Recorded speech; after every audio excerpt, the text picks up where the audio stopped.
Et puis le 20h du 7h23, on adore parce que ça permet d'avoir une info plus légère, plus insolite et de se marrer un petit peu. Il faut compléter les titres qui sont réellement parus. C'est parti, Émilie ? Allez. Le TGV pour Saint-Malo à 4h30 de retard. Le PDG Jean Castex. Les invite tous au resto. Galettes, saucisses pour tout le monde. Non, mais ça a à voir avec la nourriture.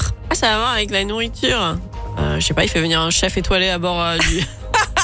Alors, Tu rêves un peu. non, ça c'était pas possible. Par contre, il était à bord du train lui-même. Alors, il s'est pas mis derrière les fourneaux. Mais le TGV pour Saint-Malo à 4h30 de retard, le PDG Jean Castex apporte les plateaux repas aux passagers. Oh. Il met la main à la pâte, évidemment, et il aide tout le monde. Et c'est vrai que ça doit faire un petit peu bizarre d'un coup. Ah, Jean Castex qui m'apporte mon repas. C'est vrai. Encore faut-il le reconnaître comme ça dans le contexte. S'il parle, tu le reconnais tout de Oui, suite. il parle. Il se plaignait de douleurs à l'estomac. Les médecins découvrent qu'il vivait avec. Une clé qu'il avait avalée. Alors c'est bien quelque chose qu'il avait avalé accidentellement, mais c'était pas une clé, Émilie. C'est un objet. C'est un objet on s'en sert quand on est malade. Une seringue. Je sais Alors c'est pas. pas une seringue, c'est pour voir si t'as de la fièvre.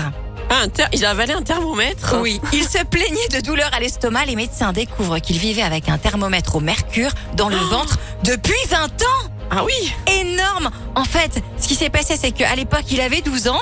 Il a avalé accidentellement le thermomètre. Il l'a caché à ses parents. Et puis, comme il n'avait pas de symptômes particuliers, il s'est dit, bon, voilà. Et puis, il a fini par oublier cet épisode. Sauf que 20 ans après, il a eu des grosses douleurs. Ils ont fini par ouvrir pour enlever ce thermomètre, bien sûr. 7h25. Moi, j'ai plus du tout envie de prendre la température, là, d'un coup.